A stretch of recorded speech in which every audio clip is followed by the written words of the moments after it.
Hello everyone. जिनकी कुंडली में कैप्रिकॉर्न और सैजिटेरियस प्रोमिनेंट होंगे, मतलब ज़्यादा प्लैनेट्स प्लैनेट्स का क्लस्टर कैप्रिकॉर्न और सैजिटेरियस की तरफ होगा, उन लोगों का झुकाव रहता है हमेशा से कॉम्पिटिटिव एग्ज़ाम्स की तरफ जो एक सोशल पोजीशन देते हैं, like IAS, IPS, IFS. Because Sagittarius जो साइन है वो दिखाता है एक सोशल रिस्पेक्टेबल पोस्ट को, लाइक जुडिशरी, डीन, हेडमास्टर। और कैप्रिकॉर्न जो साइन है वो साइन है सोशल सक्सेस का, एक हाई पोजीशन का, सोशल पोजीशन का, पावरफुल पोजीशन का, सोशल पावर का। सो ये दोनों मिलके इंसान को इस तरफ लेके जाते हैं। अगर कुंडली में योग नहीं भी है कुछ इस तरफ जाने का, आईएएस आईपीएस बनने का, तो इंसान के दिमाग में ही रहता है कि एक ना एक बार तो मैं कम से कम ये एग्ज़ाम्स दूंगा, तैयारी करूंगा और एग्ज़ाम्स कम एक बार तो देने ही हैं। सैजिटेरियस को आप असेंडेंट बना लीजिए। सैजिटेरियस से देखिए 10th हाउस में वर्गो, कर्म में ही कंपटीशन है, कंपटीशन कर्म में ही कंपटीशन है। सैजिटेरियस से 10th में है वर्गो, सैजिटेरियस से सेकंड में है कैप्रिकॉर्न। कैप्रिकॉर्न दिखाता है सोशल पोजीशन को, सोशल सक्सेस को। ऐसे लोगों को ना बचपन से ही घर में ऐसा माहौल मिलता है, ऐसी चीज़ें देखने को मिलती हैं, लाइक फ्लैग्स वाली कार्स। पेरेंट्स होते हैं हाई कोर्ट में या आईपीएस आईएएस के सर्कल में या ऐसी हाई सोशल पोजीशन पर होते हैं, बिकॉज सेकंड हाउस में कैप्रिकॉर्न है। तो बचपन से इनको ऐसा माहौल मिलता है और उनका माइंडसेट में भी 10th हाउस में वर्ग होने के कारण कॉम्पिटिटिव एग्जाम्स घूमते हैं। सो सैजिटेरियस में ना ये बहुत ज़्यादा इन्फ्लुएंस होता है कि कॉम्पिटिटिव एग्ज़ाम्स क्लियर करके एक हाई सोशल पोजीशन अटेन करनी है। और सैजिटेरियस और जुपिटर के सब्जेक्ट्स हैं ये, हिस्ट्री, इकोनॉमिक्स, जो हम आईएएस में पढ़ते हैं, आईएएस की तैयारी में, यूपीएससी की, एसएससी की तैयारी में पढ़ते हैं।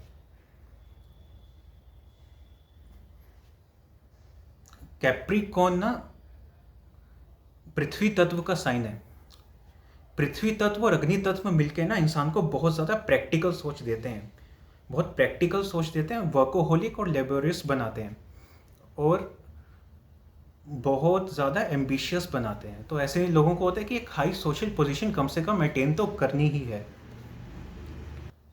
उससे कम में तो मानना नहीं है। कैप्रिकॉर्न पृथ्वी तत्व का साइन है और मार्स ना अग्नि तत्व है जो वहाँ पे उच्च का होता है। तो दोनों मिलके इंसान को बहुत एम्बिशियस बनाते हैं। सिमिलरली सेजिटेरियस भी अग्नि तत्व है और दोनों ही साइंस सोशल पोजीशन को रिप्रेजेंट करते हैं, एक पावरफुल पोजीशन को। अब है, अगर हमें किसी की एजुकेशन देखनी है, हम देखेंगे पंचम भाव से, लगन कुंडली का पंचम भाव, फिफ्थ हाउस और पंचमेश जिस इन्फ्लुएंस में होगा इंसान, उस तरह का इंसान का माइंडसेट होगा। पंचम भाव दिखाता है इंसान के माइंडसेट को। पंचम भाव में जो ग्रह होंगे या पंचमेश को जो ग्रह इन्फ्लुएंस कर रहे होंगे, इंसान को उस तरह की चीज़ नरिश करेगी, इंसान के दिमाग को, इंसान के माइंडसेट को उस तरह की चीज़ें नरिश करेंगी। लगन कुंडली का पंचम भाव और नवमाश का पंचम भाव और दोनों के पंचमेश। सो दशा जो चल रही होती है ना, वो दिखाती है कि इसको कौन से सब्जेक्ट्स मिलेंगे, और पंचम भाव दिखाता है इसको कौन से सब्जेक्ट्स चाहिए। लाइक पंचम भाव में शनि, मंगल राहु हों, ऐसे मैलेफिक्स हों और कि टेक्निकल प्लैनेट्स भी हैं। तो इंसान को चाहिए कि मुझे ना डिफ़िकल्ट टास्क करने हैं, मुझे आईपीएस, लाइक फिजिकल लेबर वाले आईपीएस, एनडीए, इन चीज़ों में जाना है या कॉम्पिटिटिव एग्ज़ाम्स क्लियर करने हैं।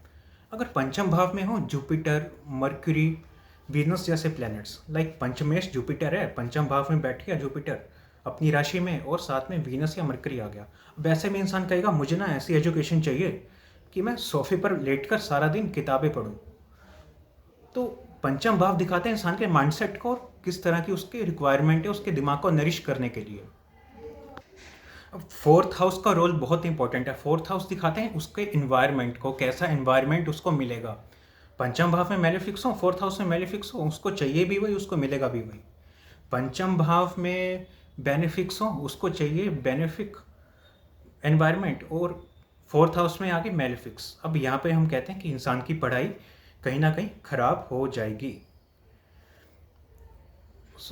उस समय पे जो दशा चल रही होती है, जब हमें किसी चीज़ में एडमिशन लेनी होती है, उस समय जो दशा चल रही होती है वो दिखाएगा कि इंसान कौन कौन से सब्जेक्ट्स चूज़ करेगा, या इंसान के पास कौन कौन से ऑप्शंस होंगे उस वक्त पर।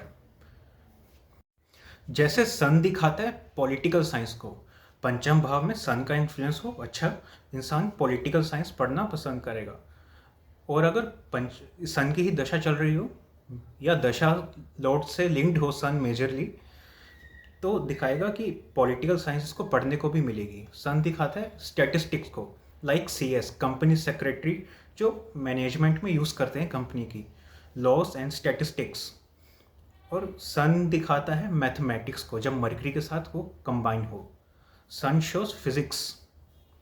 Similarly Saturn shows history, Jupiter also shows history. दोनों में ये फ़र्क है, जुपिटर दिखाता है हिस्ट्री को कल्चर से लिंक्ड, सैटर्न दिखाता है एंशियंट चीज़ें, एंशियंट स्टोरीज, कि पहले ये सभ्यता थी, पौराणिक चीज़ें।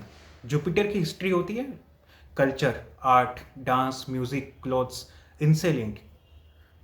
जुपिटर एक अच्छा प्लैनेट है, इनसे लिंक्ड होती है एक हैप्पीनेस वाली हिस्ट्री, कि ये उस समय लोग इस चीज़ को एंजॉय करते थे। सैटर्न दिखाएगा कि उस समय में इस तरह का लैंड फॉर्म था, इस तरह के घर थे। तो दोनों की हिस्ट्री में भी ये फ़र्क है। लाइक वीनस दिखाएगा फैशन डिज़ाइनिंग, ये तो सबको पता है। वीनस दिखाएगा आर्किटेक्चर, डिज़ाइन, किसी भी तरह का डिज़ाइन, एनिमेशन, कंप्यूटर में डिज़ाइनिंग, एनिमेशन डिज़ाइन, आर्किटेक्चर, उसको वीनस दिखाता है। आर्किटेक्चर जो है वीनस की टेक्निकल फील्ड है। अगर टेक्निकल फील्ड जो होती है वो सैटर्न और मार्स गवर्न करते हैं। किसी प्लैनेट्स के साथ सैटर्न मार्स भी लिंक्ड हो तो वो प्लैनेट टेक्निकली वर्क करेगा। अगर जुपिटर मरकरी लिंक्ड हो तो वो थ्योरेटिकली वर्क करेगा। राहु शोस एयरबोर्न चीज़ें, airborne, aeronautics. Ketu shows languages. Mercury shows accounts, management, higher accountancy like CAs. Jupiter, Mercury, Venus collectively shows banking. अब देखो किसी का सन, अगर हम कारक को लें, किसी का सन लिब्रा से लिंक्ड हो, लिब्रा जुपिटर से लिंक्ड हो, थर्ड हाउस सेकंड हाउस से लिंक्ड हो, साथ में केतु और मार्स से लिंक्ड हो, उसके फादर CA होते हैं, या कोई ना कोई लीगल स्टडीज़ उन्होंने की होती है, because Libra shows legal studies, law. ऐसे चीज़ें वर्क करती हैं। और किसी का प्रोफेशन देखना हो, कभी 10th हाउस में बैठे हुए ग्रह को नहीं देखना चाहिए कि दशम भाव में मंगल है तो ये इंसान आर्मी में जाएगा, या दशम भाव में शुक्र है तो इंसान फैशन डिज़ाइनिंग का या इस तरह का कोई काम करेगा। ये चीज़ ज़रूरी नहीं है। दशम भाव में जो प्लेनेट होगा वो दिखाएगा उस प्लेनेट की एनर्जी उसके काम में इन्वॉल्व होगी, दैट्स इट। दशम भाव में शुक्र बहुत सारे फाइटर पायलट्स के कुंडली में मिलता है। इसीलिए दशम भाव में जो प्लेनेट होगा उसकी एनर्जी उसके काम में इन्वॉल्व होगी।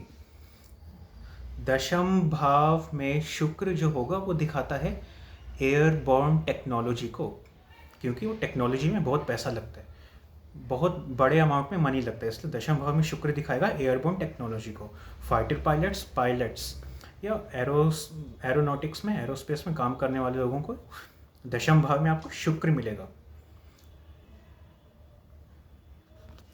शुक्र और चंद्रमा जैसे प्लैनेट्स दिखाते हैं केमिस्ट्री को। जुपिटर और केतु दिखाता है बायोलॉजी को, Jupiter Rahu biology. Mars Venus shows like medicines, Ayurvedic medicines.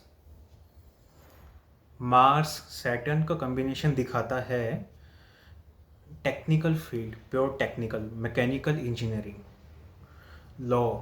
Law और इंजीनियरिंग को मेजरली, ये दो चीज़ों को शनि मंगल का कॉम्बिनेशन दिखाता है।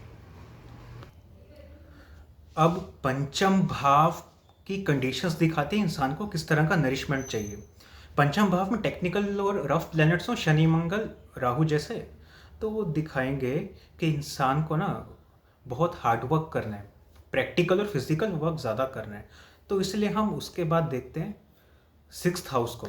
सिक्स्थ हाउस कंपटीशन का हाउस होता है। लाइक कैप्रिकॉर्न, सैजिटेरियस प्रोमिनेंट हो तो भी हम सिक्स्थ हाउस को देखते हैं। पंचम भाव में अगर बेनिफिक्स हों तो हम देखेंगे जुपिटर को एज कारक, और जुपिटर से फिफ्थ। पंचम भाव में मैलेफिक्स हो हम देखेंगे मरकरी सिक्स्थ हाउस और मरकरी से फिफ्थ। जुपिटर दिखाता है theoretical philosophical nourishment, sixth house और मरकरी दिखाते हैं कंपटीशन, रैंक, कंपटीशन, कंपैरिजन। और एजुकेशन पूरी होने तक राहु की दशा अगर आ जाए 12वीं से लेकर एजुकेशन पूरी होने तक, तो ये प्रॉब्लमेटिक बहुत बार देखी गई है। इंसान ओवर एम्बिशियस हो जाता है, इल्यूजन में चला जाता है कि मैं ये भी कर लूँगा वो भी कर लूँगा। इंसान कहेगा कि मैं सीधा आईएएस की तैयारी करने बैठ रहा हूँ, या वो कहेगा कि मुझे कोई एडवेंचरस काम करना है, लाइक फोटोग्राफर बनना है, दुनिया में घूमकर फोटोज लेनी है। इस तरह की चीज़ें अनरियलिस्टिक और उसकी कैपेसिटी से ज़्यादा चीज़ें इंसान सोचता है और उस पर वर्क करने लग जाता है। तो जब जैसे ही दशा ख़त्म होती है फिर इंसान को याद आता है कि ये सब करने का कोई फ़ायदा था नहीं, तो वो दशा का पीरियड हमेशा वेस्ट जाता है। तो राहु की दशा बहुत बार एजुकेशन के टाइम पे प्रॉब्लमेटिक देखी गई है। आई होप आपको काफ़ी कुछ इसमें समझ आया होगा और सीखने को मिला होगा।